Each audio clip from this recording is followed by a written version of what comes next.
25 years of media excellence. Hello, good afternoon, and welcome to the Midday News.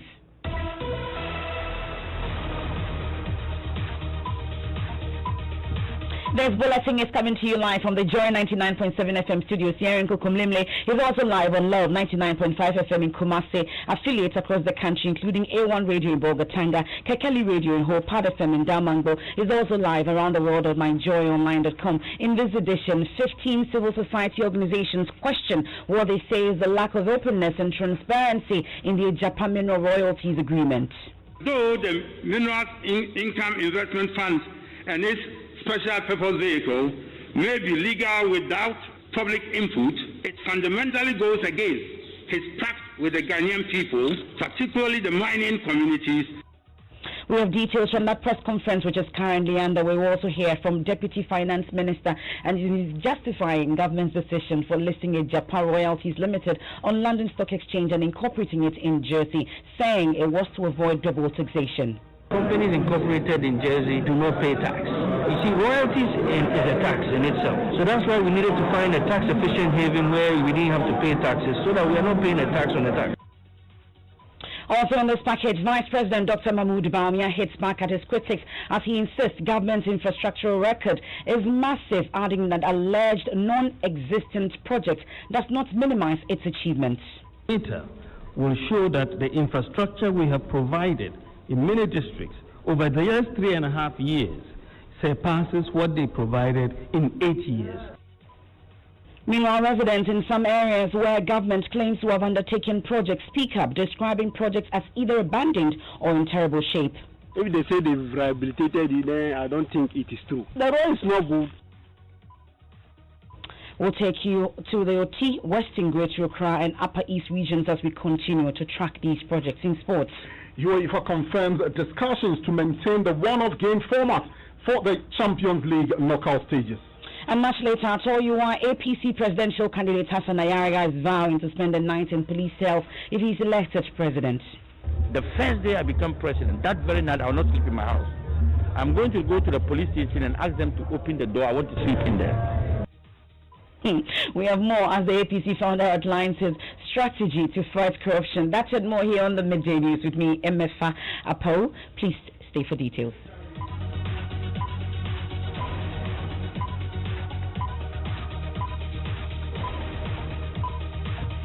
Thanks for your company. Now, very first story for this afternoon. A group of civil society organizations in the country is kicking against the Japan Mineral Royalties Agreement, saying the country is being shortchanged by the deal. The CSOs, which include ISODEC and the Ghana Extractive Transparency Initiative, are questioning what they say is the lack of transparency in the Japan Mineral Royalties Agreement. We'll hear from them shortly, but this comes as Deputy Finance Minister Charles Edubuahin has been justifying government's decision to list a Japan Royalties Limited on the London Stock Exchange and incorporating it in Jersey. According to him, it is to avoid double taxation. Speaking in an interview with Joy News, Mr. Edubuahin argued that incorporating the company in any other jurisdiction aside Jersey would have meant a reduction in dividend for prospective shareholders. If you are listing a company on the London Stock Exchange, first place, the decision was to list on the London Stock Exchange, because the London Stock Exchange gave us access to the widest database of investors and investors who invest in gold. The asset management firms that are domiciled in London and that invest in gold mining companies have billions of dollars under management. And so if you wanted access to the widest pool of investors, which would drive the value of your company up based on your essential elements of demand and supply, then London made a lot of sense. If I'm going to list on the London Stock Exchange, where is the best place to have the company incorporated? Either in London itself or in a jurisdiction that companies that usually list on the London Stock Exchange are incorporated in. London was out of the question, because if it was incorporated in London, it will be susceptible to the London tax laws, which meant that it will be taxed even before you could pay out dividends to your shareholders. So then that was out of the question. So we looked around, and Jersey, which is a bulwark of Jersey, which is a protectorate or whatever of the UK, was the next choice. And when we looked at it, it was also the most tax efficient choice, because companies incorporated in Jersey do not pay tax. And the issue with this is that, you see, royalties is a tax in itself. So you wanted a situation, to avoid a situation where you were paying a tax on a tax. So that's why we needed to find a tax-efficient haven where we didn't have to pay taxes, so that we are not paying a tax on a tax. Now, in a related development, Mr. Dubois-Hen revealed that son of Senior Minister Kofi Osafo-Maafo was hired as a consultant in the establishment of the royalties company because of his expertise, adding that Gabi Asarot-Dako's involvement does not amount to conflict of interest. Where's the conflict? The suggestion is that a company is being set up to do business with the government of Ghana, and the president's cousin or nephew is participating in. Why is he participating? He managed to be a partner in a law firm. In fact, he's not even the partner on the transaction. The partner on the transaction is Nia Dote, who is also a partner in that law firm. And also, more importantly, that company is actually the local partner to the British law firm that we engaged. So it's a British law firm that they are the local partners of. So when we engage the British law firm, they say, hey, look, these are the guys we use in Ghana for these transactions. Kofi Osafo-Maafo is the Deputy Director General at Smith. Before that, he was a big mining analyst in the City of London on gold mining and energy stocks. And he's been in that business for the last 30 years.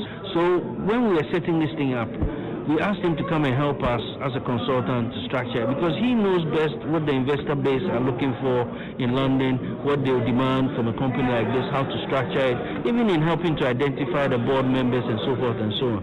And I must say that he's been an absolute help, you know. And if you look at his qualifications, you know, I'm so proud to have people like that, Ghanaians like that, with this kind of expertise and knowledge who can help us set up this thing. It just goes to show that it's not every time that we need to go and hire some white boy to come and help us with these things. We have the talent right here. Charles Dubois is a deputy finance minister. Meanwhile, a former finance minister, Seth Tekpe, has kicked against the deal. Mr. Tekpe, who is himself a tax professional, says it sends a very bad signal. He spoke on the Super Morning Show. Well, we are sending a bad signal. First of all, you are under an AML, what you call it, a money laundering watch, which may be done, which may be the result of your individuals or businesses, or not necessarily those belonging to Ghana, but even foreign ones using Ghana as a conduit for tax transactions, tax transactions and investments. And then the state itself will to accentuate the reason why you are under anti-money laundering, watch. Former Finance Minister Seth Tekpe there will stay a while longer on this because the civil society organizations are concerned about what they say is the indecent haste that has characterized the Japan Royalties Minerals Agreement. Joseph Opoku-Gakpo is at a news conference currently underway, which they've been raising these issues. Joseph, what have they actually been saying when it comes to this, apart from issues about lack of transparency? Well, they're making an emphatic demand for a suspension of the implementation of the Mineral Income Investment Fund until all documents relating to the establishment of this special purpose vehicle, Japan Mineral Royalties, and its beneficial owners are disclosed. They say they are concerned that they sought to access this particular document to no avail. They say that there is a situation of a struggle against the elite capture of resources that commonly belong to Ghanaians, and they're asking Ghanaians to actually rise up and avoid that particular situation. They say they've seen a situation where there is weak transparency and weak public oversight as far as this particular arrangement is concerned. Dr. Mantia of ITOREC has been addressing the media on behalf of the CSA. Ghanaians will probably not have lost sleep over this Japan Mineral Income Investment transaction if it had been orchestrated under an open and transparent regime such as the Petroleum Revenue Management Act provides. Indeed, what the government is intending to do with our mineral royalties would not have been permissible under the Petroleum Revenue Management Act. For instance, Section 5 of the Act prohibits the use of petroleum holding fund, which includes royalties, as collateral for borrowing. And this is what exactly we are trying to do with our mineral royalty. Those who have divergent views are equal stakeholders in the mineral revenue. Therefore, attempts to disregard dissenting views is most unfortunate. That's Dr. Steve Mantia. Now, I'm told that these are 15 CSOs who are participating apart from ISODEC and the minerals extractive industries. So ISODEC, IDEC, the Center for Democratic Development, CDD, Oil Watch Ghana, Pemplasbite, as well as the African Center for Energy Policy and Imani Ghana are some of the CSOs. That's my colleague Joseph Opoku Gakpo. More on this in our subsequent bulletins. Now, President Akufo-Addo is today out and about with a familiarization visits to the Bank of Ghana, the Securities and Exchange Commission, among others. Presidential Affairs correspondent Elton John Brobe joins us on an update on the tour. So, why the visit and what has the president been saying? So, the first stop, which is Bank of Ghana, is starting very soon. We are actually awaiting the arrival of the president. And what we expect is that when the president is here, he will first hold a meeting with the governor and the management here at the Bank of Ghana.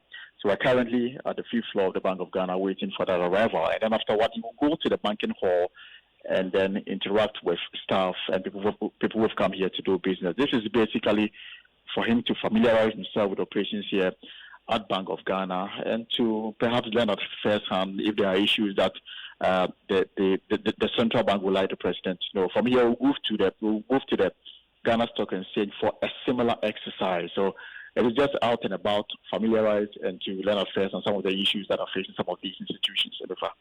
We'll keep tabs on that. That's Elton Brobe. He's our Presidential Affairs correspondent. And this is your election headquarters here on the Midday News. Now, Vice President Dr. Mahmoud Bawumia says government has since the town hall meeting added more projects, taking the number to more than 18,000. He insists even if 26 out of those stated on the website are inaccurate, the government has performed well. He spoke on Accra-based Peace FM this morning. Today, if you go to the website, because new projects have now been added, because districts are saying we have 18,075. Not 17,000 anymore. And it can be tracked? Oh yeah, this is the same website. It's the same website, 18,075. But if that is the case, right, and you say 26 have problems, and we are going to interrogate that 26, that means you are saying that 99.9% of what you have done is correct. If you can only find 26 that are not correct, right, if those stand to scrutiny. 99.9%. Now that is massive. Now the Vice President, Dr. Mahmoud Bawumia, speaking on Accra-based Peace FM this morning. Well, some residents in areas where government claims to have undertaken infrastructural projects are speaking up, describing some of them as either abandoned, untrue, or in terrible shape. Dr. Bawumia, in a town hall address, touted his government's project in excess of 17,000, saying this is unparalleled. Listen. Will show that the infrastructure we have provided in many districts over the last 3.5 years surpasses what they provided in 8 years to those districts. We are building all this infrastructure while staying committed to our social contract of providing free senior high school education and keeping the lights on. Well, the details of these projects are available on the website deliverytracker.gov.gh. We've been running our own checks on some of them. Let's start from the Greater Accra region. An AstroTurf project said to be ongoing in the Adentan Municipal Assembly, said to be ongoing, has been abandoned for months, according to residents. It was a source of excitement and hope for the people of Adenta Old Village about 8 months ago when the MP and chiefs of the area gathered here to cut sword for the construction of an AstroTurf in the area. That was in January 2020, and fast forward, the people have begun to question the reality of the project. As they tell me, for months now, they've had no contractors come to work here on the turf. The park is an average size of a football pitch without any of its matching glory. We want an AstroTurf to play football. Okay, and I want to tell them to do it fast so that I can play football on the AstroTurf. She says that the promise they had at the time was that within the period of 4 months they were going to have that AstroTurf. She enjoys the place really because she does trade with the kids that come around. She also has her own boys that come around, play, have fun, and in fact mingle among the community. But due to COVID-19, she believes the process has stopped.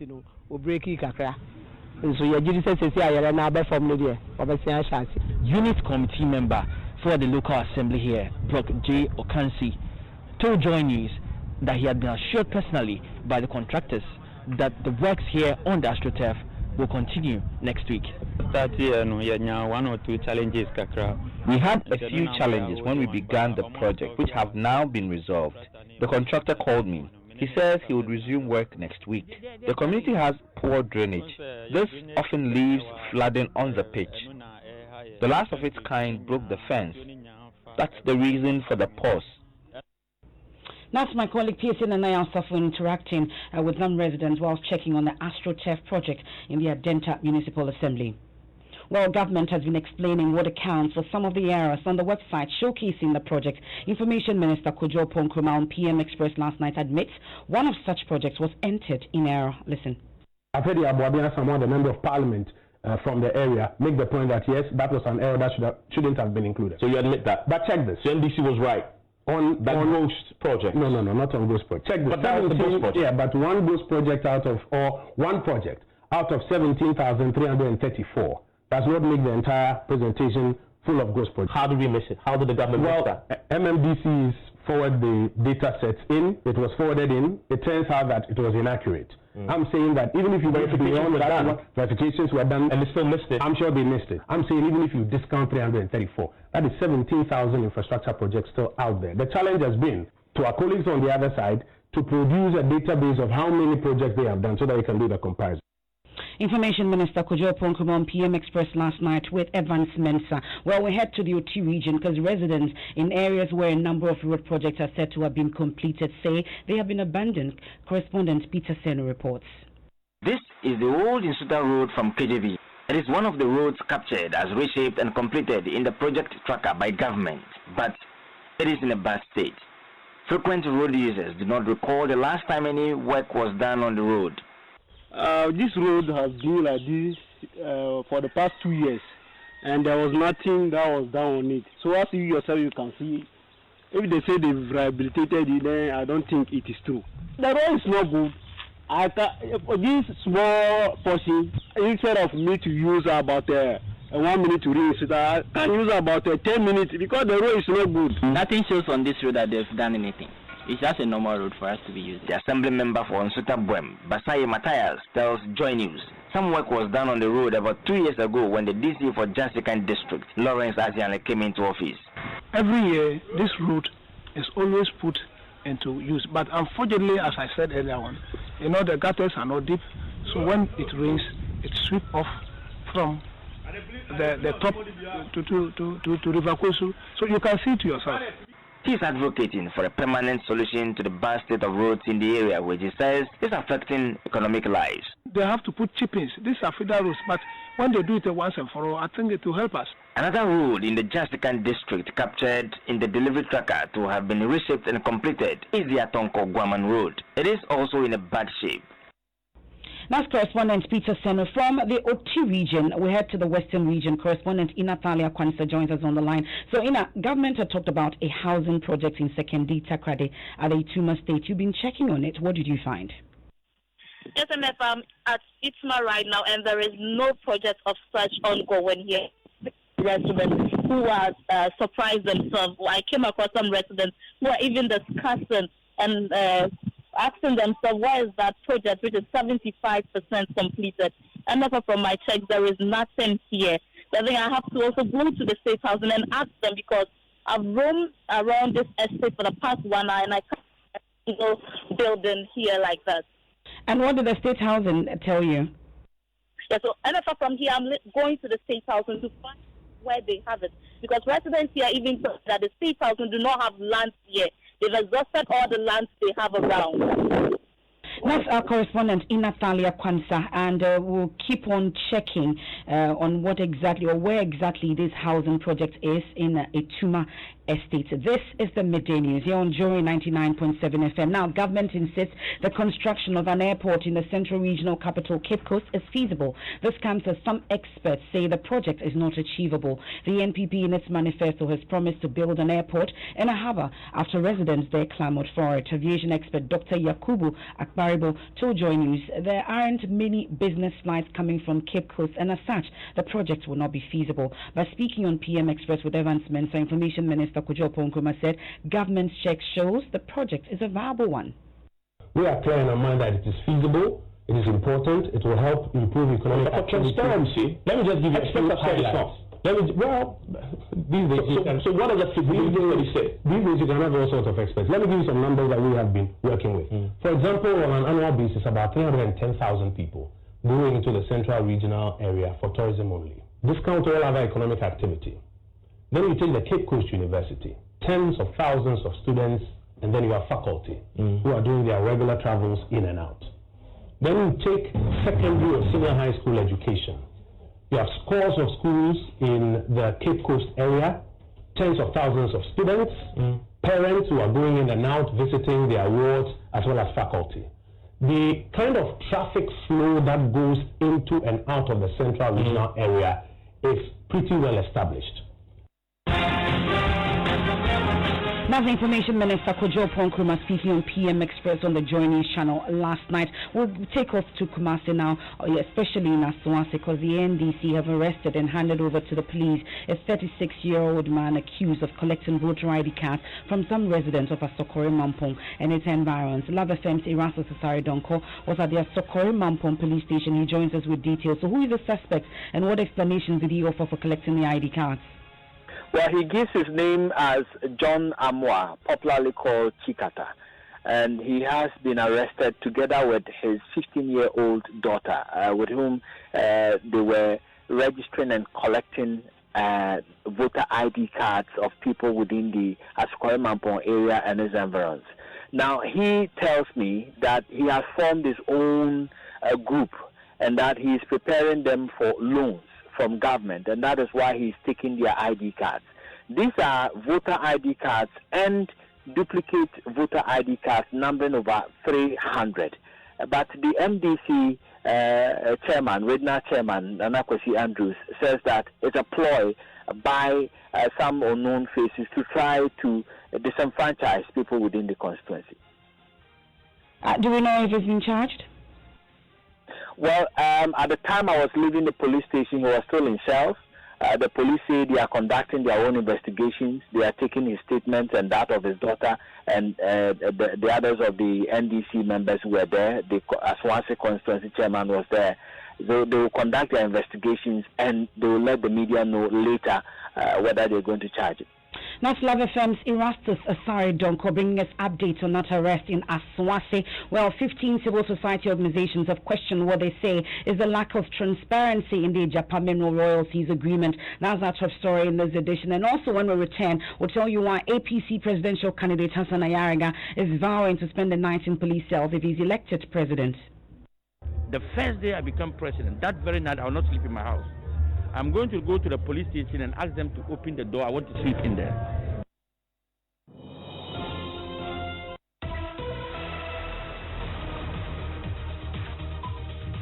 Thanks for staying with us here on the Midday News. It's time for sports. Hans Mensah, what's the latest?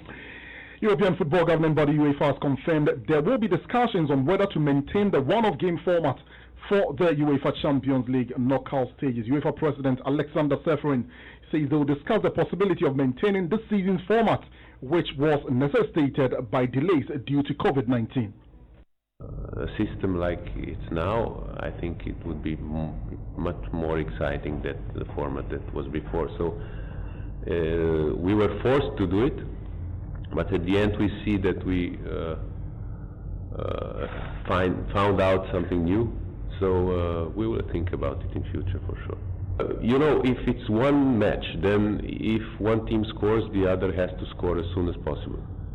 If it's a two-legged system, then it's still time to win the next match. So more exciting matches for sure, but of course we have to think also about the fact that we have less matches, and broadcasters say you don't have as many matches as before. This is different, so we will have to discuss when this crazy situation ends.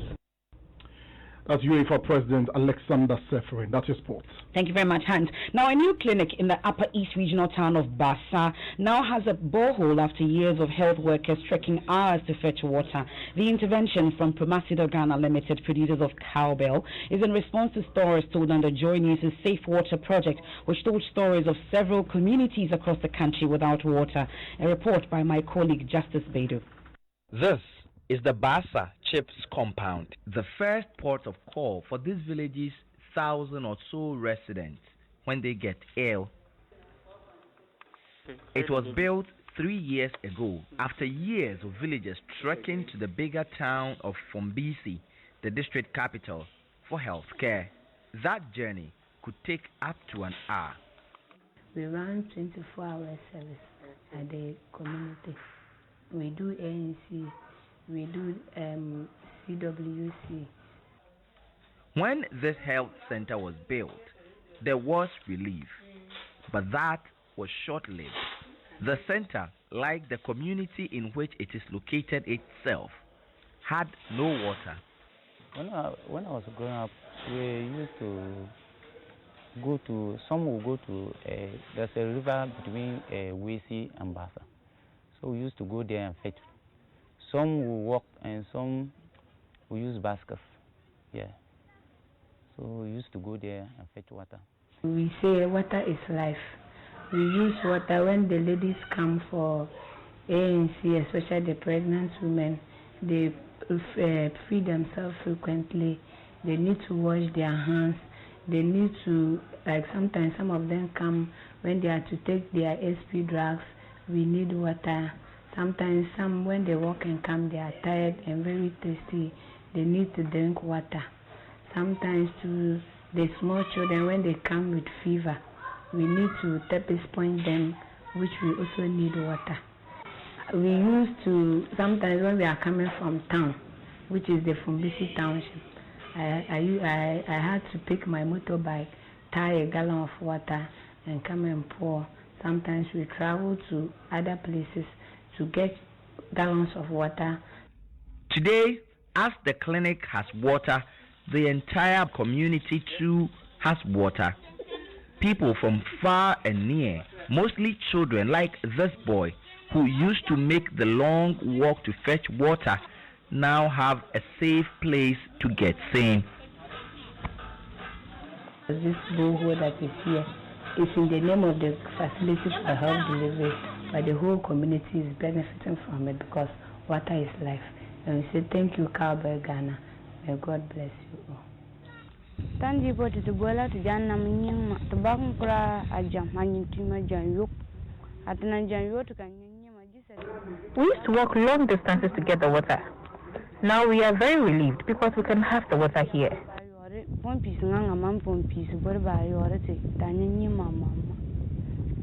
I would say very thank you to Cowbell Ghana because they have solved. That's Justice Beidou's report, and many thanks to Promasido Company Limited. We head back quickly to the election headquarters where flag bearer for the All People's Party, Hassan Ayariga, has vowed to spend his first evening if elected as president in jail. Mr. Ayariga believes this will send the strongest signal that any member of his future government will not be spared from being jailed if they were to engage in corruption. Listen.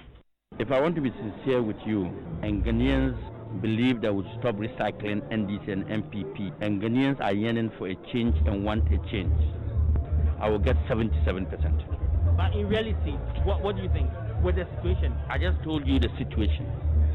In reality, if everybody says that they want to waste their votes, simultaneously they are wasting their vote on Hassan Ayariga with the belief that he will not win, what do you think I'm going to get? I'm going to get a winning bonus. And it's going to be more than 50 plus one that you are thinking of. Do you think corruption is something that can be defeated in Ghana? Under Hassan Ayariga, easily. The first thing I want to assure you, that when I become president, the first day I'm going to sleep in the prison. I'm going to sleep in the cells. The first day I become president, that very night I will not sleep in my house. I'm going to go to the police station and ask them to open the door. I want to sleep in there. Because? Because that is going to be the signal that if the president himself can sleep in the cell, whoever is corrupt, no favor, no fear, you sleep there. That's the flag bearer of the All People's Congress, APC, Hassan Ayariga. Becky, it's a good time to bring you showbiz. Yes, Emefa lawyer for musician Belinda Nana Ikia Amwa, also known as Miss Bell, James Abia Duka, has noted that no charges have been leveled against his client. He spoke to Joy News. Listen. She's in good mood. I've spoken to her this morning. She's been asked to come back to the police at 12 o'clock this afternoon, and hopefully she's going to be there with one of the lawyers. The police have themselves indicated that they didn't even want the lawyers to be there. But so we'll bring you more details on that particular story in subsequent bulletins, Emefa. Thank you very much, Becky. And that's it for today's edition of the Midday News here on Joy 99.7 FM. There's more news when you log on to myjoyonline.com. After this quick break, your talents and abilities are gifts from God. What do you do with them, or what you do with them is your gift back to God. Join Pastor Mensotable for part 2 of the series, Gifts and Calling on Livid Word, right after this break.